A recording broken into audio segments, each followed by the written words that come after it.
to Change Ed, Change it.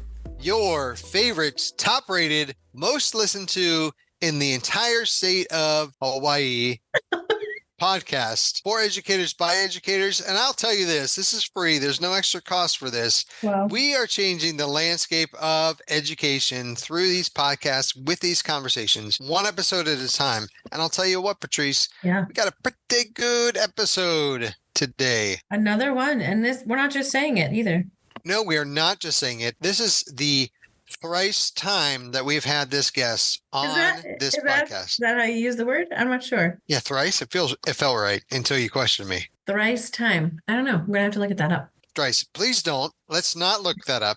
We're just going to start the show. And let me tell you, I am your host, Andrew Kuhn, education consultant from Montgomery County Intermediate Unit. And here with me is the best host, Patrice Semachek, out of the Montgomery County Intermediate Unit. And I am continually an educational consultant. I'll tell you what, I won't look up who's actually the best host if you don't look up thrice and the use of thrice.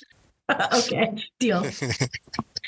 Let's not delay and get right to our guests. We are thrilled to have here with us again, John Spencer, author, educator, world crusher, father, right? You do all these things, John. We're the same age and I'm doing nothing with my life as compared to you. So we're thrilled to have you on here on the show so you can share with us your experience and your wisdom. Well, thank you so much. I'm glad to be here. And I think you're crushing it as well. And I think, Patrice, you are crushing it better than Andrew, but that's all right.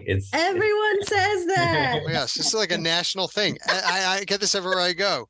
This is why this partnership's not going to work out. And I will have a new co-host next time we get together, John. No, but really, I'm glad to be here. This is always fun to talk to you guys.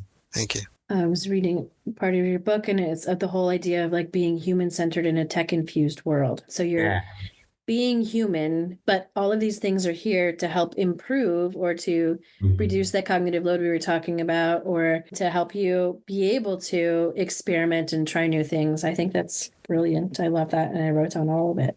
Thanks. Something else that we've talked about a lot when it comes to AI is this idea of evolution. And I know that you talked about that specifically in your book. Our conversation has been, we as in human beings are the product of evolution that got us to this point. We needed to survive. We had things that progressed for us to get us to this point. And part of our conversation was, what does it look like if we have created something that has potential to evolve differently than us or faster than us? Not in a gloom and doom way, but like, what does that now mean for us? What do we do to keep pace? Kind of, again, going back to your book, it resonated where it was like evolution's been small and slow, and now it's expanding and becoming much faster. I don't have an easy answer there. Like I think about, obviously I have these images in the back of my head from, childhood of Blade Runner and Skynet and all these. Right.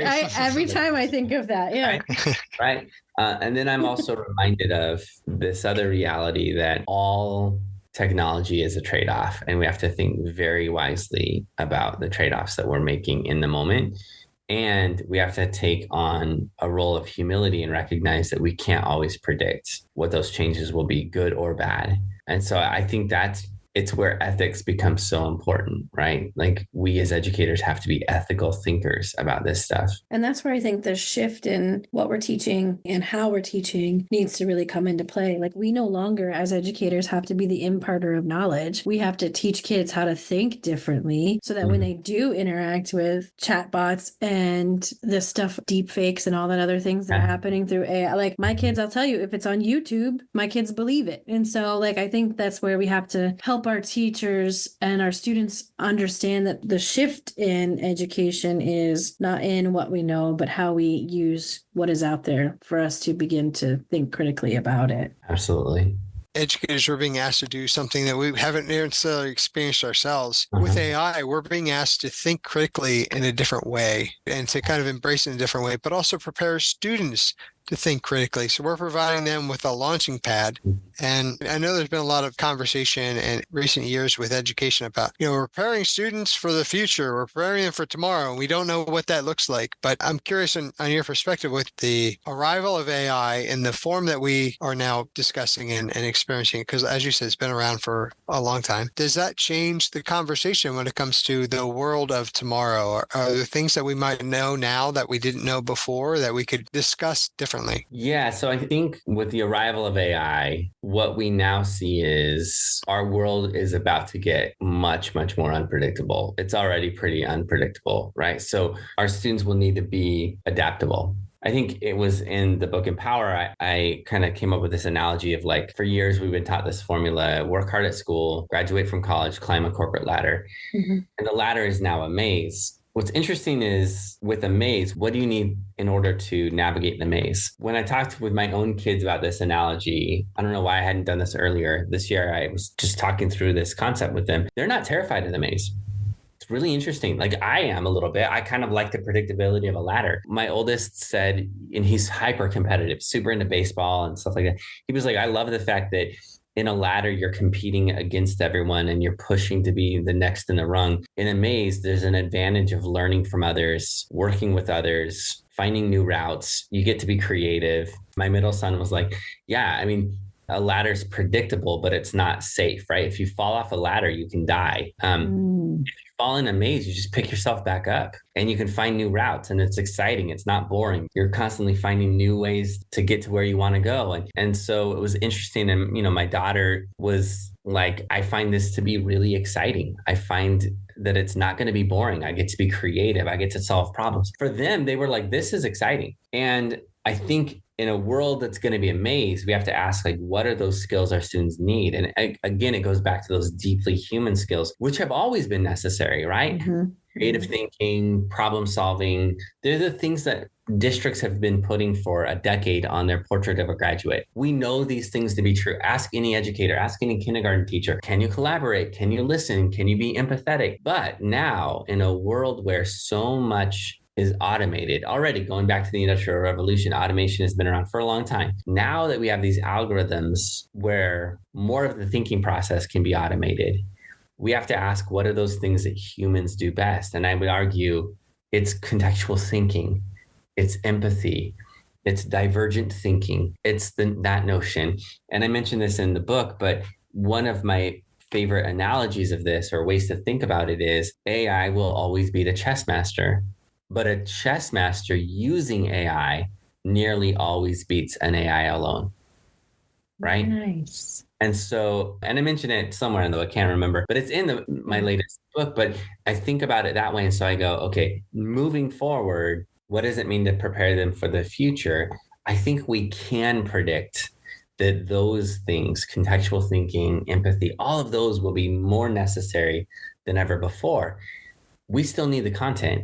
They learn those things through the content. Mm-hmm. So I'm also reminded, I'm going to nerd out on ed theory for a moment. Yay! That's exciting. I am super into Jerome Bruner's ideas. So one is the notion of like the concept attainment model is so necessary, but also his whole concept that the reason we learn content isn't to simply learn a bunch of knowledge. It's the fact that when you learn to think in that discipline, it makes you better in all other disciplines. Mm-hmm. So if you learn to think like a historian, if you learn to think like an economist, if you learn how to think like a geographer, if you can think like an anthropologist, that's social studies. In science, can you think like a scientist? Can you think like an experimenter? Do you have a scientific mindset? In math, can you learn how to think probabilistically? Mm-hmm. Can you think through life with a sense of numeracy and statistical understanding? Because that's vital in every aspect of life. And so you go through these different content areas.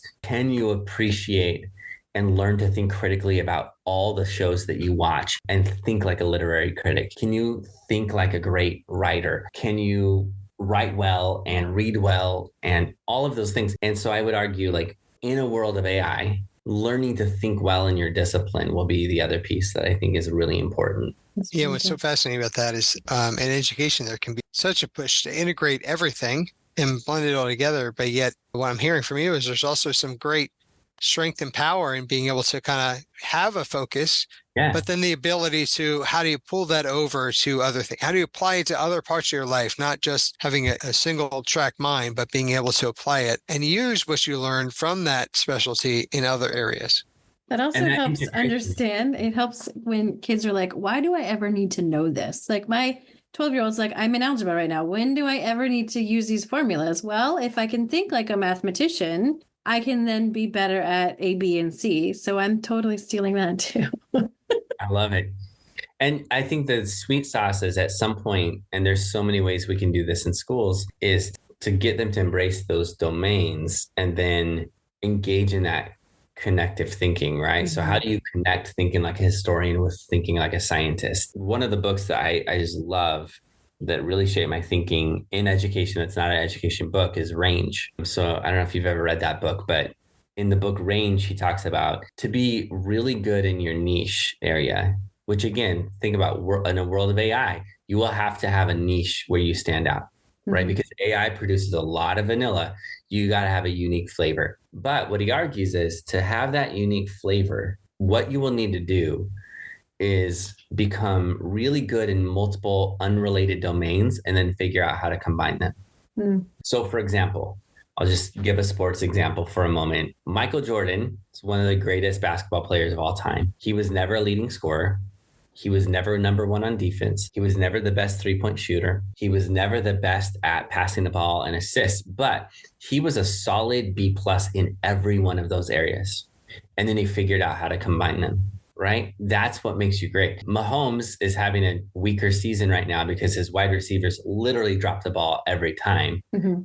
Watch the Kansas City Chiefs. Mm-hmm. But what makes him a great quarterback is he's not the best. He's not the most consistent. He doesn't have the strongest arm. He doesn't have this, but he's like number 2 or number 3 in all those areas.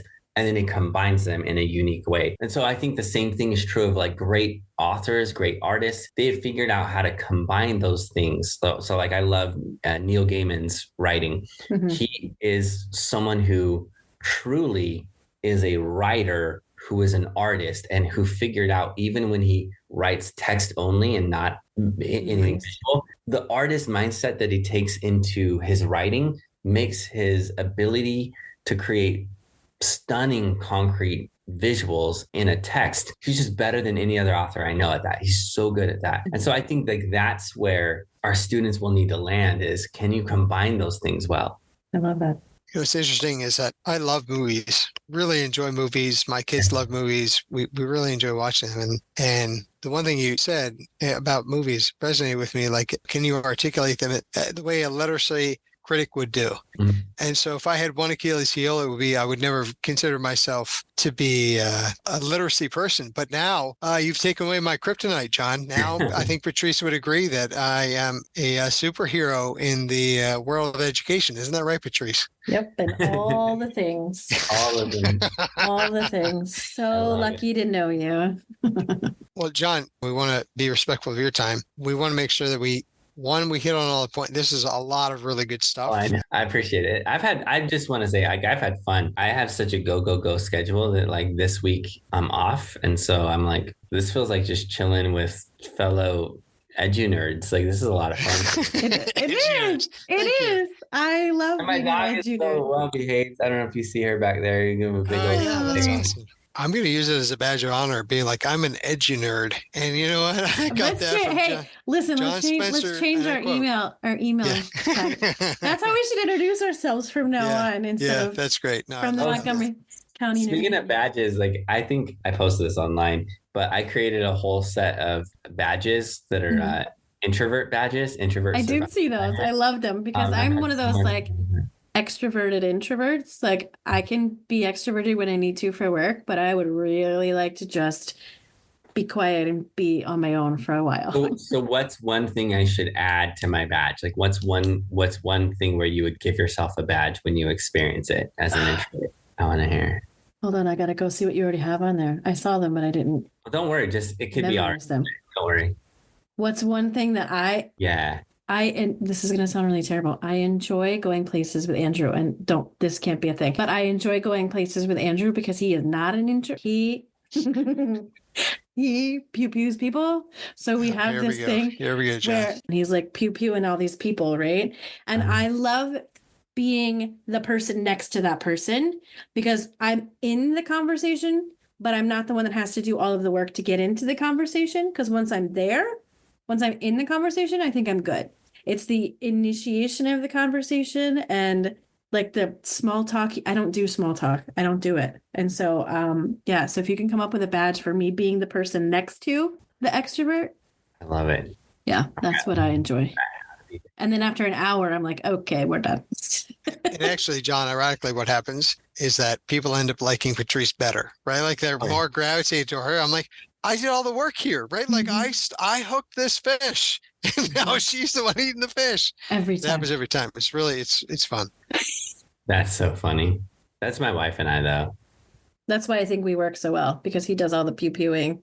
And then people remember him in his bow tie because he wears the bow tie everywhere. That's all I got. That's all I got, apparently. That's all he's got is the bow tie. But then, yeah, I think that's why we work so well together.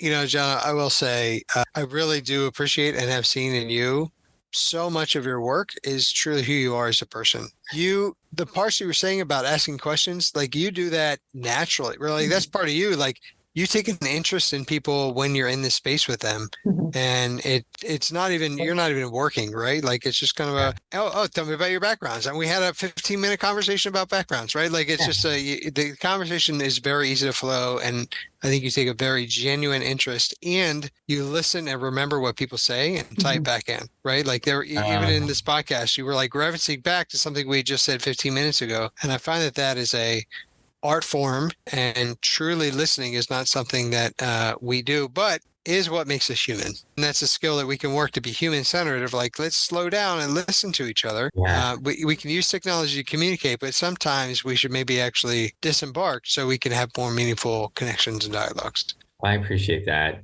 John, believe it or not, we're actually out of time for our 15-ish minute podcast. This happens every time you come on the show. You always have a seat here. You're always welcome. Thank you for coming on Change Ed. We appreciate your insight. We appreciate the conversations and the dialogue, even though you think Patrice is crushing it more than me, which I still have questions about that, but we can talk about that offline. No question. On behalf of the entire Change Ed team, thank you for tuning in, for listening, and making this the top-rated podcast in all of education.